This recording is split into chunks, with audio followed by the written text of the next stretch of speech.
জাকির নায়েক কোন আলেম হলো? 2008 থেকে জাকির নায়েক এ মাযহাব ও আহলুস সুন্নাহ ওয়াল জামাতের বিরুদ্ধে ফতোয়া দেওয়া শুরু করলেন। তখন থেকে আর তাকে সমর্থন করার সুযোগ আমাদের নাই। এটা না করে, তিনি ফতোয়াবাজি না করে যদি শুধু ইসলামের দাওয়াত দিয়ে যেতেন, সারা দুনিয়ায় মুসলমানদের হিরো হয়ে যেতেন। তুমি জাকির নায়েককে চেনো না, কিন্তু নরেন্দ্র মোদী জাকির নায়েককে চেনে। শত্রু ইসলামের শত্রু জাকির নায়েককে চেনে। এগুলো খুব খারাপ অভ্যাস, আরেকজনকে কাফের বলা, মুশরিক বলা। আপনি যদি কাউরে কাফের বলেন, সে যদি কাফের না হয়, আপনি নিজেই কাফের হয়ে যাবেন। ভারতের বুকে ডক্টর জাকির নায়েক কি সুন্দর করে বলে, কথার মধ্যে কোনো উত্তাপ নাই, গাল নেই, গর্জন নাই, তর্জন নাই, কোন গ্ল্যামার ছাড়া, কোন বিজ্ঞাপন ছাড়া। একটা টেলিভিশন চলে একটা ব্যক্তি দিয়া, যার দর্শক সংখ্যা কোটি কোটি। মক্কা মদিনা সহ অন্যান্য আরব দেশগুলো ডক্টর জাকির নায়েকের গুণগান গাচ্ছে এবং বিভিন্ন ধরনের পুরস্কার দিয়েছেন। কিন্তু আমাদের দেশের কিছু হুজুররা বলেন ডক্টর জাকির নায়েক টাই পরে তাকে ইহুদিদের দালাল বলছে। এটা কি ঠিক? এই প্রশ্ন অনেক ওল্ড, এটা আপডেট প্রশ্ন না। কারণ হলো আমাদের দেশের হুজুরদেরও ম্যাক্সিমাম এখন ডক্টর জাকির নায়েককে সমর্থন করে। প্রথম একটু অনেক আলেম ওলামারা একটু শক্ত করে বলছেন, কিন্তু সম্প্রতি আমাদের দেশে আলেম ওলামারাও ডক্টর জাকির নায়েকের প্রশংসা করছেন, কারণ তিনি অমুসলিমদের মধ্যে ইসলামের সৌন্দর্যগুলোকে চমৎকারভাবে তুলে ধরছেন। বাকি তিনি মানুষ, তিনি কোনো ফেরেশতা না। আমাদের যেরকম ভুল হইতে পারে, তারও এরকম ভুল হইতে পারে। এদেশে বা এই পৃথিবীতে কত হাজার কত লক্ষ ডাক্তার আছে, উনি কিন্তু ডাক্তার পেশাগতভাবে এবং চিকিৎসক। চিকিৎসকরা শুধু চিকিৎসাই করে, কিন্তু কোরআন হাদিস পড়ে, বাইবেল, গীতা, বিভিন্ন ধর্মের বই পুস্তক পড়ে ইসলাম ধর্মকে শ্রেষ্ঠ ধর্ম প্রমাণ করার জন্য একজন ডাক্তারই সবচেয়ে বেশি অগ্রগামী হয়ে গেছেন। তিনি হলেন ডাক্তার জাকির নায়েক। একটা ভালো কাজে আগায় গেছে, তাকে বাহবা দেওয়া উচিত নাকি আরো পিছিয়ে টেনে দেওয়া উচিত? একটা ভালো কাজ করলে তাকে আরো বাহবা দেওয়া উচিত না?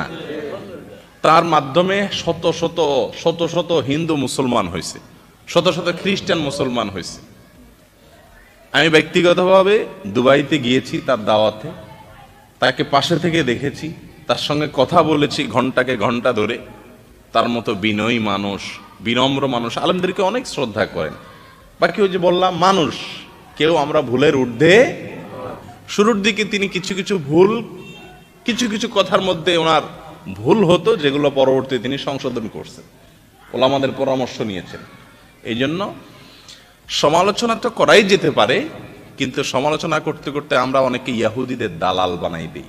এটা যে কত জঘন্য অপরাধ! একজন মুসলমানকে আপনি ইহুদিদের দালাল বলা, এটা কবিরা গুনাহ। কিন্তু কবিরা গুনাহ অনেক হুজুররাও আমরা করতেছি।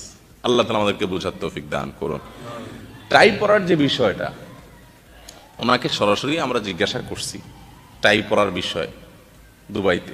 উনি বললেন যে আমি মক্কার ইমামদেরকে জিজ্ঞাসা করেছি, ওনাদের সাথে আমার সম্পর্ক আছে, শেখ সুদাইস, অন্যান্য বড় বড় আলেমদেরকে জিজ্ঞাসা করেছি। ওনারা বলেছেন যে এটা পড়া সরাসরি হারাম, নিষেধ, এরকম বলার কোনো সুযোগ নেই। আমরা অনেকে মনে করি এটা খ্রিস্টানদের মার্কা।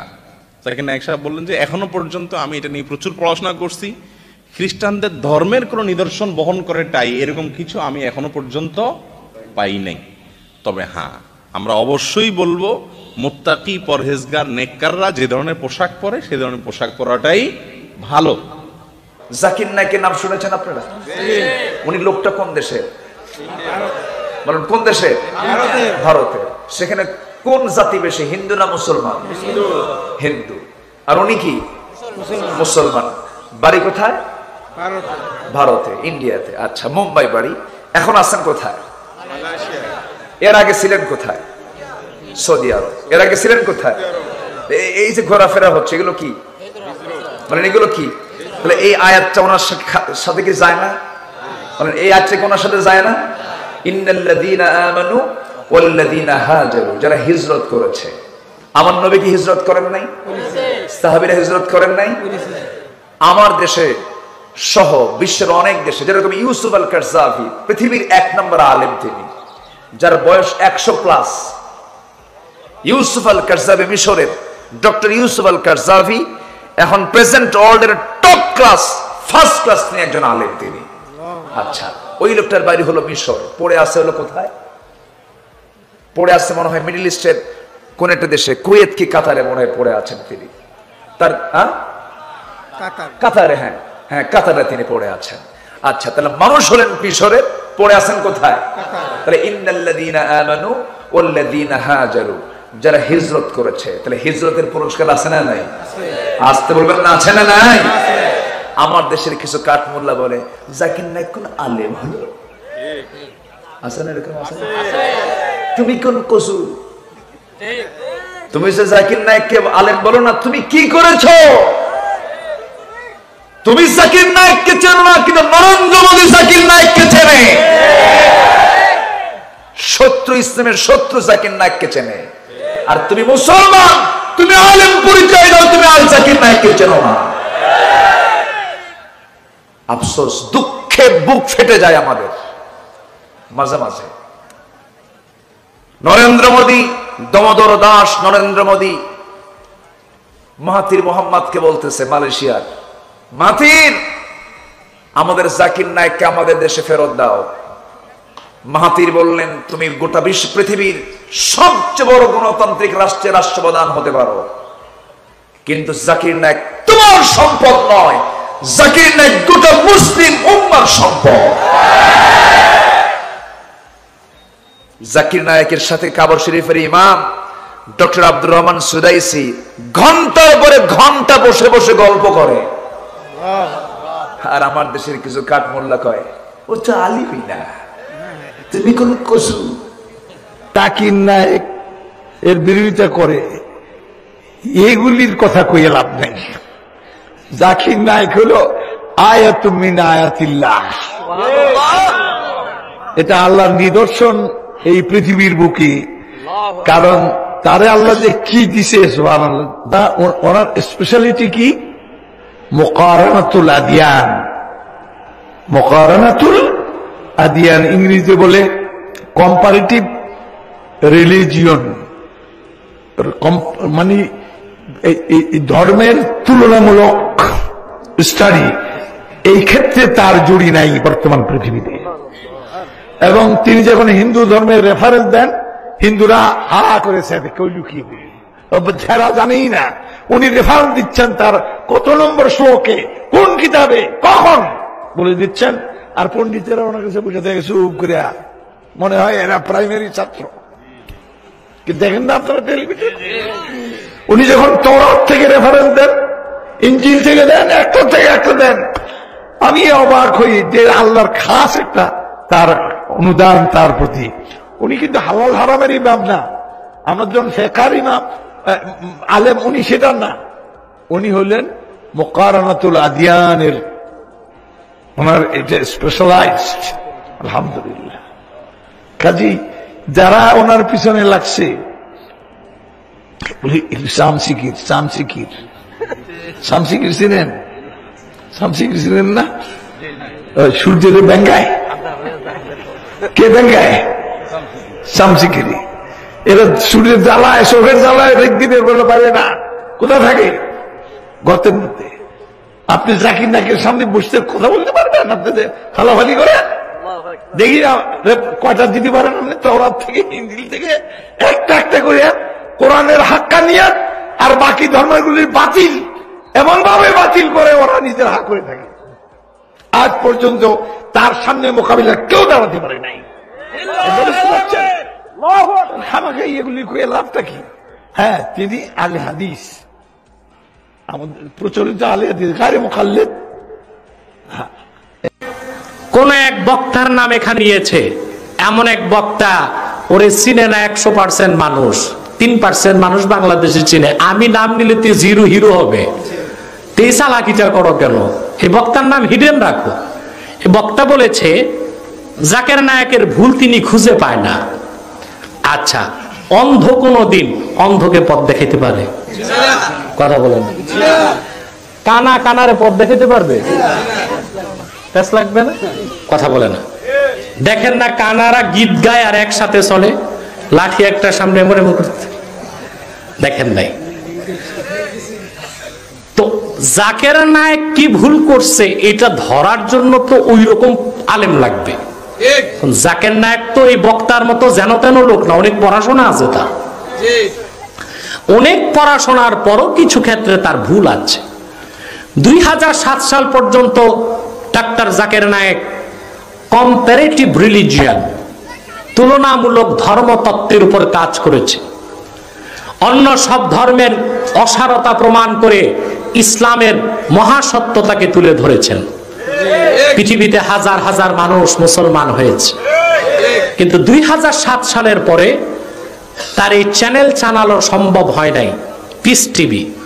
তখন দুবাই ভিত্তিক সালাফি সংস্থা তাকে অফার করলো যে আপনার চ্যানেল চালাতে টাকা লাগবে, সমস্ত টাকা আমরা দিব আপনাকে। তারা প্যাট্রোনাইজ করলো তাকে, আর শর্ত দিল যে আপনি তুলনামূলক ধর্মতত্ত্বের সাথে আমাদের লামাযহাবী মতবাদকে ছড়াবেন। 2008 থেকে জাকের নায়েক এই মাযহাব ও আহলুস সুন্নাহ ওয়াল জামাতের বিরুদ্ধে ফতোয়া দেওয়া শুরু করলেন। তখন থেকে আর তাকে সমর্থন করার সুযোগ আমাদের নাই। এটা না করে, তিনি ফতোয়াবাজি না করে যদি শুধু ইসলামের দাওয়াত দিয়ে যেতেন, সারা দুনিয়ায় মুসলমানদের হিরো হয়ে যেতেন। কিন্তু কুখ্যাত লামাযহাবীরা এইরকম একটি অ্যাসেটকে, পৃথিবীর এত বড় একটা ইন্টেলেকচুয়াল পারসনকে, তার ইমেজ, তার সম্মানকে ধুলার সাথে মিশিয়ে দিয়েছে। এখন জাকের নায়েকের পক্ষে কথা বলার কোনো সুযোগ আমাদের নাই। সে লামাযহাবীদের উস্কানিতে অনেক বড় বড় ভুল করেছে, মাযহাবকে অস্বীকার করেছে, আমার নূর নবী মুহাম্মদ সাল্লাল্লাহু আলাইহি ওয়াসাল্লামের ওসিলাকে অস্বীকার করেছে, শাফাআতকে অস্বীকার করেছে, নামাজের পর মুনাজাতকে বলেছে একটা ফালতু কাজ। উনি তো কোরআন হাদিস পড়ে নাই, উনি তুলনামূলক ধর্মতত্ত্ব পড়ছেন, তার অতটুকুই থাকা দরকার ছিল। ফতোয়া দেওয়া মুফতির কাজ, ফকিহের কাজ, এই কাজে তার না আসাটাই উচিত ছিল, ঠিক কিনা? প্রশ্ন করেছে জাকির নায়েক সম্পর্কে জানতে চাই। তো বছর ধরে উনি আলোচনা করে এখনো জানেন না ওনার সম্পর্কে। কিছু কিছু আলেম ডাক্তার জাকির নায়েককে কাফের এবং ইহুদিদের দালাল বলে। মাশাআল্লাহ, এই কিলাকিলি বাংলাদেশ থেকে যাবে না আর। এগুলো খুব খারাপ অভ্যাস, আরেকজনকে কাফের বলা, মুশরিক বলা। আপনি যদি কাউরে কাফের বলেন, সে যদি কাফের না হয় আপনি নিজেই কাফের হয়ে যাবেন। ফতোয়া দেয় তুই কাফের, তুই কাফের, তোর নানা কাফের, তোর পীর সাহেব কাফের। তোর এই কাফের পীর সাহেব মারা গেলে যেখানে কবর দিবে, ওই কবরের উপরে যে ঘাস জন্মাবে, ওই ঘাস যে গরু খাবে, ওই গরুর যে দুধ খাবে, ও কাফের। আছে না এরকম ফতোয়া? জাকির নায়েক হচ্ছে কম্পারেটিভ রিলিজিয়ান, তুলনামূলক ধর্মতত্ত্বের একজন পণ্ডিত ব্যক্তি। তার কথা শুনে অনেক হিন্দু, বৌদ্ধ, খ্রিস্টান, হাজার হাজার অমুসলিমরা কালেমার বাণী শুনতে পেরেছে, আলোর দিশা পেয়েছে, ঠিক কিনা? হাজার হাজার লোককে মুসলমান বানাইছে উনি। আপনি বানাইছেন কয়জন রে? যে উনারে কাফের ফতোয়া দিল, উনার হাতে শাহাদা বাক্য পাঠ করেছে কয়জন? আর জাকির নায়েকের হাতে হাত রেখে হাজার হাজার লোক কালিমা পড়েছে। অনেক বিষয় আছে যেগুলো অনেকে এভাবে উপস্থাপন করতে পারে নাই। সমসাময়িক বিষয়, কম্পারেটিভ বিষয়, আধুনিক বিষয়, এগুলো উনি কোরআন এবং বিজ্ঞানের আলোকে মানুষের কাছে বুঝিয়েছে। অস্ট্রেলিয়াতে যে, ইংল্যান্ডে যে, আমেরিকাতে যে আপনি কথা বলতে পারবেন, দাওয়াতি কাজ পৌঁছাতে পারবেন, উনি পারছে। যেটা আমরা পারি না এটা উনি পারছে, এজন্য সহ্য হয় নাই আমাদের। এই দেশের জাতীয় খেলার নাম কি জানেন? হাডুডু। টাইনা আপনারা নিচে নিয়ে আসবে। এদেশে কেউ আগাইতে চাইলে আরে উঠতে দেয়া যায় না, কেউ উঠতে চাইলে ওরা টাইনা নামায়। কারণ জাতীয় খেলা হাডুডু। হাডুডুর নিয়ম হচ্ছে একজন সামনে যাবে আর সবাই ওর ঠ্যাং ধরে টানবে। কথা বলেন? এই জন্য এগুলো বাদ দেন। ইসলামের মধ্যে, মুসলমানদের ভ্রাতৃত্বের মধ্যে ফাটল তৈরি না করে ঐক্য প্রতিষ্ঠা করেন। জাকির নায়েকের সব কথাই যে আপনার মানতে হবে এটা তো উনিও বলে নাই। ওনার দেয়া কোনো মাসআলা, লিগ্যাল অপিনিয়ন আপনার কাছে যদি ইসলাম সম্মত মনে না হয়, বা শক্তিশালী মনে না হয় বা আপনার ভালো না লাগে, যে আলেমের কথা ভালো লাগে কোরআন সুন্নাহর আলোকে আপনি মানেন, কিন্তু ওনার অবদানকে অস্বীকার করার সুযোগ আছে? গোটা বিশ্বব্যাপী ওনার জয়গান। আপনি সূর্যরে ভেটকি মারলে আপনি সূর্যের কিছুই করতে পারবেন না, আপনার ভেটকি আপনার মুখের উপরেই থাকবে। চিল্লায় বলেন ঠিক কি না? গোটা বিশ্বব্যাপী আল্লাহ ওনার সম্মান মর্যাদা দিয়েছে, আপনি কি করবেন? আল্লাহ জাকির নায়কের হায়াত দারাজ করে দাও, তার স্মৃতি শক্তি আরো বাড়ায় নাও। একবার শুনলাম এক মহিলা প্রশ্ন করছে ডক্টর জাকির নায়ককে যে, আচ্ছা আপনি তো বললেন হিন্দু মুসলমান খ্রিস্টান বৌদ্ধ সব ভাই ভাই, তো সব যদি আমরা ভাই ভাই হই, আমি তো হিন্দু, ওই মহিলা বলছে আমি তো হিন্দু, তা আপনার মক্কা মদিনে আমরা যাইতে পারি না কেন? এটা কঠিন প্রশ্ন। আমি চিন্তা করলাম কি জবাব দেয়, আমার কাছেও জবাব আছে, কিন্তু উনি কি বলেন সেটা শোনা দরকার। উনি জবাব দিলেন, বোন আপনার বাড়ি কই? কই তো ইন্ডিয়ায়। জন্মস্থান কোথায়? এখানে। আমার জন্মস্থানও এখানে।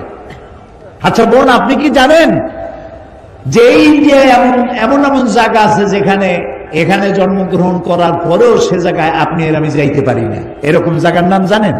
কোন এরকম জায়গা থাকবে কেন? আমি ইন্ডিয়া জন্মগ্রহণ করছি, সব জায়গায় যাইতে পারি। উনি বললেন মোটেই না, এখানে এমন এমন জায়গা আছে যেখানে আপনি আমি প্রবেশ করতে পারবো না, তার নাম ক্যান্টনমেন্ট। ক্যান্টনমেন্টে আপনিও ঢুকতে পারবেন না, আমিও ঢুকতে পারবো না।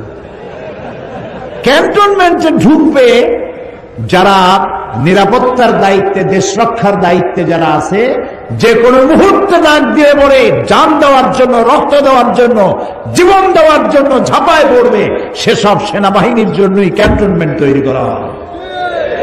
ওখানে আপনি আর আমি যাইতে পারবো না। ইসলামের একটা ক্যান্টনমেন্ট আছে, সেটার নাম মক্কা আর মদিনা। ওইখানে ওই সব লোকেরাই যেতে পারে যারা আল্লাহর জন্য জান দিতে পারে, মাল দিতে পারে, রক্ত দিতে পারে। প্রিয় বোন, আপনিও যেতে পারবেন। আপনার পাসপোর্টে একটা ভিসা লাগান, ভিসার নাম লা ইলাহা ইল্লাল্লাহু মুহাম্মাদুর রাসূলুল্লাহ। কালকে আপনি মক্কা মদিনা চলে যান। কি সুন্দর জবাব! আমার খালি দোয়াই আসলো যে আল্লাহ তাআলা কি ব্রেন তুমি তাকে দিয়েছো, সুবহানাল্লাহ।